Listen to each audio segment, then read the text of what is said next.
Fala galera, eu sou o Davi e este é o curso de escrita criativa no Rolê da Criatividade, que você vai encontrar disponível em 3 vídeos aqui no canal Davi no Rolê.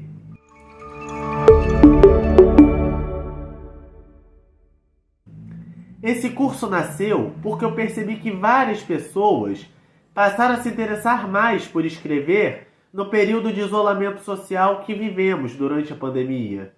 Talvez para colocar para fora aquele monte de experiências e emoções que surgiram naquele momento tão difícil para todos nós. Então, resolvi juntar todas as informações que eu adquiri nos cursos de escrita criativa, que eu fiz com alguns profissionais, e também com a minha própria experiência como escritor.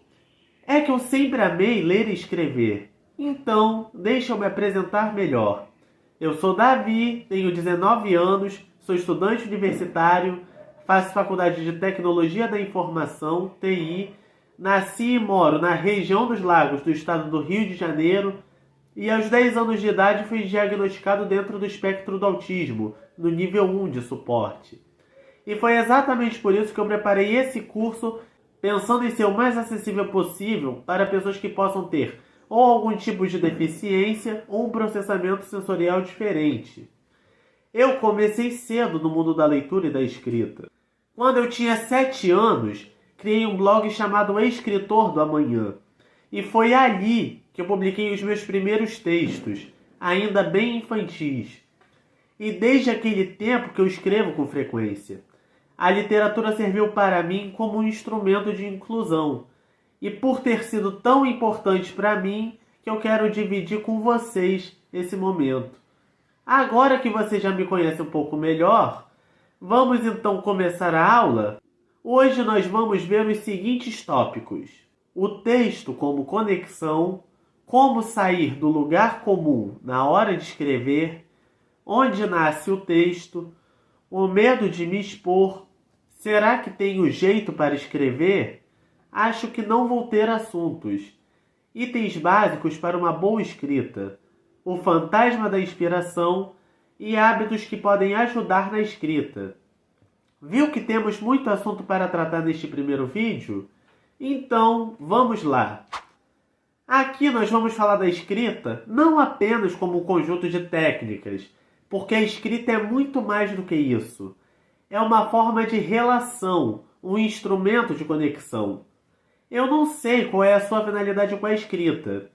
Pode ser que você queira fazer bons textos para publicar nas suas redes sociais, ou simplesmente desenvolver sua capacidade de se comunicar, ou pode ainda querer usar a escrita como um passatempo, um lazer, ou quem sabe até ser um escritor profissional, ou até mesmo usá-la como terapia.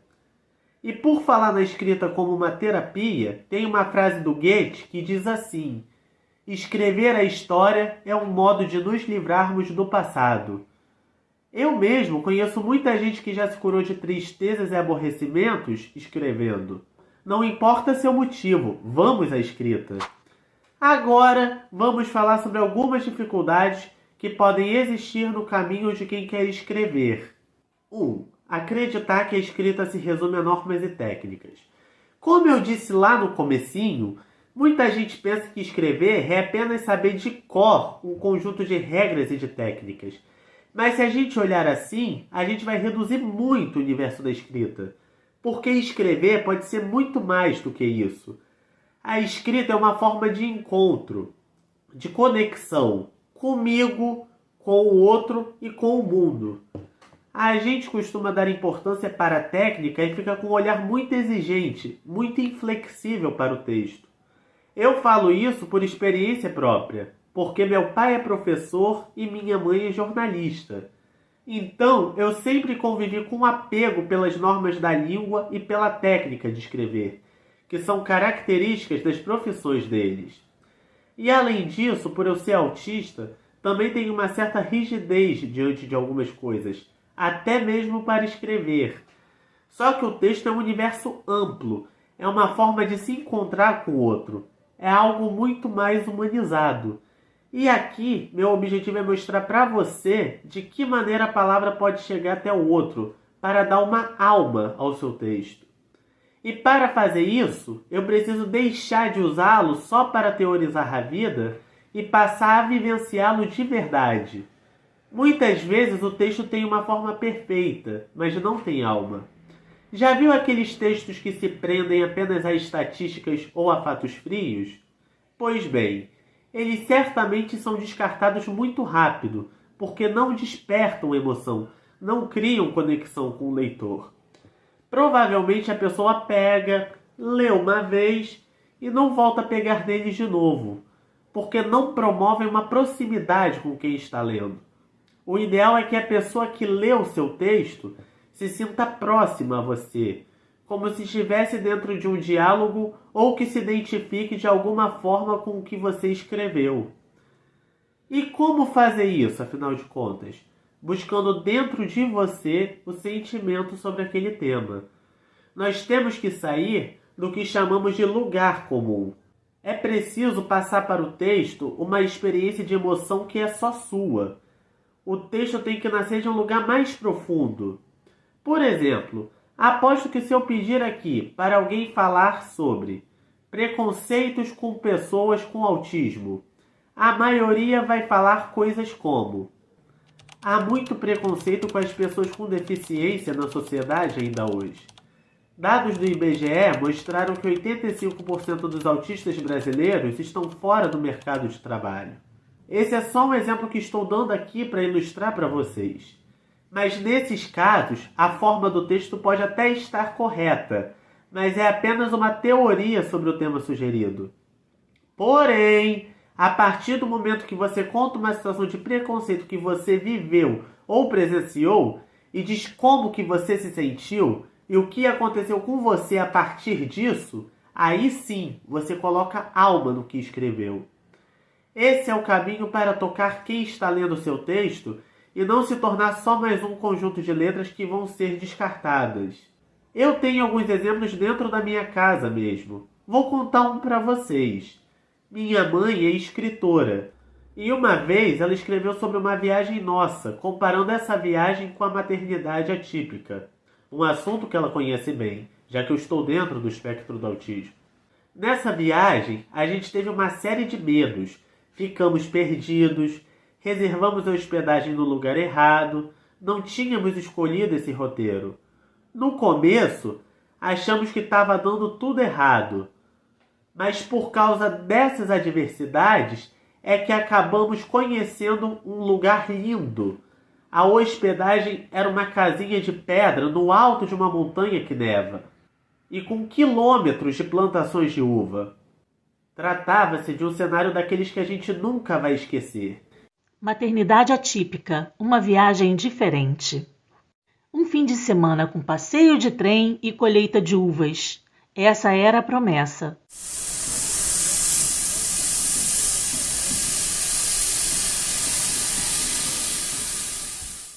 Uma amiga nos convidou para esse programa à beira do Rio Douro, em plena época das vindimas, a pisa das uvas para a produção de vinho. Por ser longe de casa, tínhamos que pernoitar na região. Depois de uma rápida pesquisa na internet, encontramos uma hospedagem que parecia ser próxima à estação de onde partiria o trem. Reserva feita, pegamos estrada numa linda manhã de sábado, rumo à locomotiva histórica. Depois de muitos quilômetros de expectativa, o GPS do carro nos levou a umas ruas de chão, estreitas e desertas, com subidas e descidas íngremes, passando por campos imensos de plantação de uva e alguns vilarejos ermos. Era tarde quando finalmente encontramos a hospedagem, que parecia ter saído de um filme de ficção. Era uma casinha de pedra, feita por pastores que séculos atrás pernoitavam ali para tocarem seus rebanhos. Ficava no alto de uma montanha, sobre a qual a neve desliza em alguns meses do ano. A pequena aldeia tinha menos de 100 habitantes. Nenhum bar ou restaurante, e o único som era do vento forte que cantava nos nossos ouvidos uma nota diferente a cada movimento que fazíamos para contemplar aquela vista. Logo na entrada, uma combinação de cheiros nos conduzia até uma mesa farta, com chás, compotas de geleias, pães e bolos artesanais e frescos, típicos daquele vilarejo singular. Uma lareira nos garantia um pernoite aquecido entre as paredes frias de pedra. É certo que não teríamos escolhido aquele lugar se soubéssemos que era fora da nossa rota turística, longe da estação. Foi lindo, prazeroso e inesperado. Tá gravando? Tá. Olha que lindo.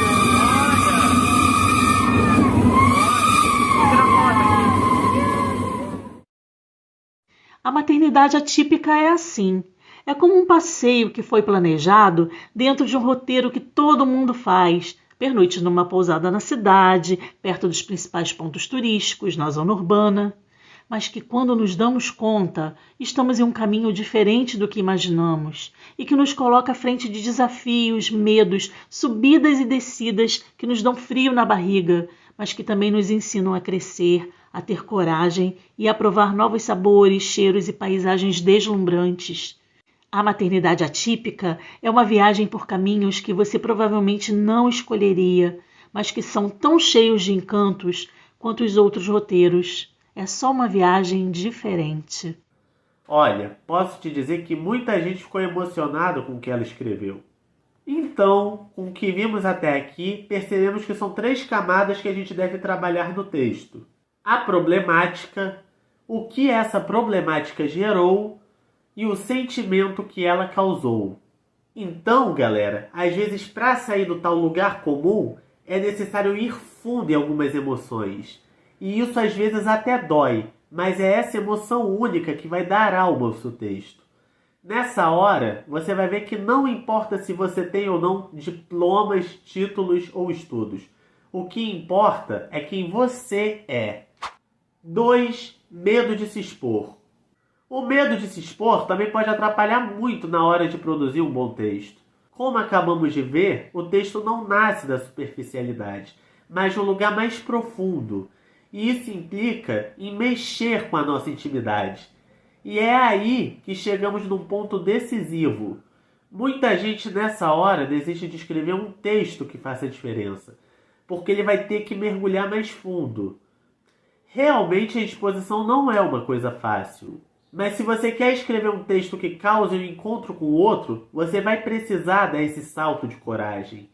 É bom deixar claro que muita gente, quando chega nesse ponto, decide por não seguir adiante. Não tem problema. Simplesmente a pessoa avaliou e percebeu que não está pronta nesse momento para dar esse salto de coragem. O importante é que seja uma decisão consciente. Ainda sobre exposição, é muito comum o medo do julgamento, da crítica, da opinião dos outros. Mas quando você escreve e mostra para alguém, você já está correndo o risco de ser criticado. As pessoas podem ou gostar muito, ou gostar pouco, ou simplesmente não gostar. E você tem que estar blindado para receber esse tipo de reação. Não deve ficar ofendido ou desanimado com as opiniões. Isso me lembra uma frase do Walt Disney. Ele disse assim: "Não pretendo divertir os críticos. Vou tentar a sorte com o público." Imagina se ele tivesse desanimado diante das primeiras críticas. Não teria nos dado tantas alegrias, não é mesmo? Ah, e ainda falando de exposição, é sempre bom lembrar que nós somos responsáveis por tudo que escrevemos e publicamos. Então, atenção! Se o tema que você escolheu envolver outra pessoa, avalie se pode ser ofensivo ou se vai prejudicar a imagem de alguém. A exposição é sua, sobre você. Ou, quando for sobre o outro, que seja com respeito, cuidado e consentimento dessa pessoa. Não se esqueça nunca que a gente tem um compromisso ético e moral, e que a internet não é território sem lei. Você pode ser responsabilizado, inclusive juridicamente, por coisas que vier a publicar. Avalie muito antes de jogar o seu material para o mundo. Mas isso não é para botar medo não, tá? Se você escrever com cuidado e respeito, não precisa ter medo. 3. Achar que não tem jeito para escrever. Vou te dar uma boa notícia. Você já tem jeito para escrever. A escrita está aí, dentro de você. Os cursos, inclusive este aqui, só iluminam o caminho para você encontrar o seu próprio jeito de fazer. Como vimos há pouco, Para o leitor se sentir tocado pelo que você escreveu, ele precisa se sentir próximo. E para ele se sentir próximo a você, você precisa se mostrar além da superficialidade. Então, vai depender se você está disposto a dar o salto de coragem de dar ao seu leitor aquela proximidade que ele precisa para ser tocado pelas palavras, ou não. Outro fator importante: observe se você não está sendo muito perfeccionista com você mesmo. Cuidado com essa cobrança por perfeição, porque ela pode fazer você se auto-sabotar. 4. Achar que não vou ter assunto. Outra dificuldade que pode acontecer na hora de escrever é você achar que não vai ter assunto. Mas, pensa comigo, a cada vez que você abre os olhos, você encontra centenas de temas ao seu redor que pode servir de inspiração. O dia que amanheceu, sua cama desarrumada, seu cachorrinho te chamando para brincar e muitas outras cenas normais da sua rotina. 5. Comparar-se com outros escritores. É muito bom a gente ler e ter os nossos autores preferidos, mas tenha cuidado com uma coisa que pode acontecer quando você lê autores que você admira. Não se compare a eles nem a ninguém. Admire, mas sem se comparar. Essa admiração é saudável quando serve de estímulo para você melhorar, mas pode te desestimular se você ficar se comparando e achando que nunca vai ser tão bom quanto eles. Agora, depois que identificamos algumas barreiras, e espero que elas já estejam resolvidas em você, vamos falar sobre a estrutura básica para começarmos a escrever bem. 1. Ter um dicionário. Eu sei que hoje em dia, principalmente a minha geração e as mais jovens ainda do que eu, estão cada vez mais usando a internet e cada vez menos o papel. Mas é muito importante ter um dicionário, desses de papel mesmo. Nem sempre a internet vai resolver seus problemas de achar sinônimos ou significado das coisas. 2. Identificar as questões da língua portuguesa que são complicadas para você. Temos que ter clareza sobre as nossas dificuldades com a língua, para tentarmos minimizá-las. Um verbo que você sempre erra, uma palavra que você sempre tem dúvida. Então, depois disso, treine bastante essas questões, porque nenhum curso, nem esse aqui, vai fazer esse milagre de te ensinar tudo sobre a nossa língua. Aqui em casa, até meus pais, que trabalham com isso diariamente, têm gramáticas e consultam sempre para tirar dúvidas. 3. Leia o máximo que puder. Não tem como uma pessoa escrever bem se ela não lê. Escolha um tipo de leitura que você goste e crie esse hábito. Pode ser jornais, revistas, blogs. Escolha bons escritores e jornalistas para que você possa ler em boas fontes. E outro detalhe muito importante. Podemos admirar esses escritores e nos inspirar neles, mas não devemos imitá-los nem copiá-los, e muito menos a ponto de ser um plágio. Temos que ter muito cuidado com isso. 4. Estrutura do texto. Veja bem, no seu dia a dia, quando você vai falar com alguém, você segue uma sequência lógica, né? Tipo, oi, bom dia, tudo bem? Qual é o preço? Pois é, da mesma forma que quando chega em algum lugar as coisas que você fala precisa ter uma sequência lógica, o seu texto também tem que ter começo, meio e fim. Ou seja, introdução, desenvolvimento e conclusão. Se estiver tudo confuso na cabeça e você não organizar, o texto não vai chegar bem até o seu leitor. Mas vamos ver isso mais detalhadamente no próximo vídeo. 5. Não repetir palavras e estilos. Preste atenção nas palavras e estilos de construção que você costuma usar para evitar repeti-los nos textos. Às vezes a gente faz isso e nem percebe. Eu mesmo costumo usar palavras rebuscadas, que às vezes causam dificuldade de entendimento em quem está lendo. Essa é uma das características presentes no autismo que eu tenho. Conheço outros autistas que não têm, mas eu sempre gostei de palavras mais rebuscadas, no linguajar mais formal. Isso geralmente causa um estranhamento nas pessoas quando eu falo. Mas não há nenhum problema em este ser o meu estilo, pois eu gosto dele e ele diz muito de mim. Só que já percebi que eu sempre repito algumas palavras ou alguns tipos de construção. Bem lembrado, tenho que começar a olhar para novas estruturas narrativas e me inspirar nelas. 6. Pratique. Essa é a mais importante de todas. Você só vai aprender e se tornar um bom escritor ou uma boa escritora à medida que for praticando. Até há uma frase famosa do pintor Pablo Picasso que diz assim: quando vier a inspiração, que ela me encontre trabalhando. Então, vamos praticar bastante? Pode até ser difícil no começo. Não vai ser de uma hora para outra que você vai virar um super escritor. Você precisa treinar essa habilidade. E aí, quando a inspiração aparecer, você já vai estar melhor do que estava antes. Hábitos que podem ajudar na escrita. Eu queria falar sobre alguns detalhes que podem ajudar na sua produção textual. São questões que até parecem bobagem, mas que são definitivas para o seu resultado. E sabe por quê? Porque se para você escrever já é um desafio, é importante a gente tirar de cena as questões que podem dificultar ainda mais o processo, concorda? E a primeira de todas é sobre horário. 1. Horário para escrever. Eu observei que tenho mais disposição para escrever na parte da tarde, depois que eu volto do trabalho. Mas tem gente que funciona melhor de madrugada, ou à noite, ou de manhã. Então, observe qual é o horário no qual você rende mais e se beneficie desse horário. Coloque esse tempo na sua rotina, para fortalecer ainda mais o hábito de escrever. Isso faz toda a diferença. 2. Local para escrever.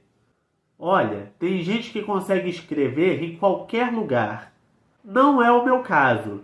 Para que eu consiga render bem, o ideal é estar aqui no meu cantinho, que é esse aqui, ó, que você está vendo. Com computador, estante, livros, boa temperatura e organizado. Já tem um escritor português chamado Augusto Abeleira, que disse assim: escrevo quando me apetece, e sempre nos cafés. Viu só? Eu acho que eu não conseguiria escrever nos cafés. Eu sei que nem todo mundo tem condições de ter um quarto ou escritório, um lugar exclusivo para isso. Se é esse o seu caso, ainda assim, procure definir um cantinho, ou na sala, ou em outro cômodo, desde que você se sinta à vontade nele para escrever. Cada um deve identificar qual é o seu melhor lugar para praticar a escrita. 3. Roupa e postura. Calma, não vou dizer que você tem que ter uma roupa certa e que tem que se arrumar todo para escrever. Seria bom identificar de que maneira você fica mais estimulado a escrever. Se é de pijama, roupa despojada ou se é arrumado como se estivesse trabalhando fora. Em relação à postura, a mesma coisa. Tem gente que gosta de produzir jogadão ou no sofá ou na cama. Como eu disse, cada um vai encontrar o que é melhor para si. O importante é prestar atenção nesses detalhes. Bem, pessoal, já estamos caminhando para o final desta nossa primeira aula e eu guardei para este momento uma questão bem falada quando o assunto é a escrita: a famosa inspiração. Não sei se já aconteceu com você, mas comigo acontece sempre. Sentir vontade de escrever, mas ficar um tempão olhando para a folha em branco ou a tela em branco e não conseguir escrever nada. A inspiração não vem. Os escritores até chamam isso de fantasma da página em branco. Vamos tentar criar alguns hábitos ou comportamentos para nos ajudar na inspiração? Tire um tempo para ficar sozinho. Para se inspirar, é bom ficar um tempo do dia sozinho, com suas próprias ideias, quieto. É que se você ficar o tempo todo num ambiente tumultuado, ou com conversas, ou cheio de demandas do dia a dia, você não vai conseguir pensar e se inspirar. É claro que conversar e estar no convívio com outras pessoas também é muito inspirador, mas você precisa de um tempo sozinho para processar. Contemplar, ser um bom observador. Tente fazer o exercício da contemplação. Por exemplo, quando estiver andando pelas ruas, ou no transporte, ou qualquer momento que esteja nos ambientes, observe as pessoas, as paisagens e os comportamentos, porque de todas essas situações pode surgir inspiração. Crie repertórios. Viver experiências é a melhor forma de criar repertórios.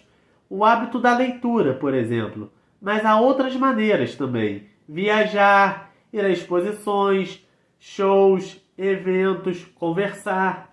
Viver observando e refletindo cria repertórios. Anotar todas as ideias. Quando você tiver boas ideias e achar que elas vão render bons textos, não confie na sua memória. Não tenha certeza de que mais tarde você vai lembrar. Por isso, anote sempre. Pode ser um bloco de anotações reservado para isso, ou crie um grupo de WhatsApp de você com você mesmo e escreve ali todas as ideias que tiver. E atenção, não subestime nenhuma ideia. Se ela surgiu, é porque há a possibilidade de virar um bom texto sim. Não corra o risco de perdê-la. Tem também algumas citações mais descontraídas sobre essa questão de inspiração. Por exemplo, o Luiz Fernando Veríssimo disse que a musa inspiradora dele é o prazo de entrega. Ou seja, quando a pessoa trabalha profissionalmente com a produção de textos, ela tem prazo para entregar. Então, segundo ele, a inspiração tem que vir de qualquer jeito. Bem, ele até deve ter razão, né? Mas se a gente puder facilitar para a inspiração chegar, é bem melhor, você não acha?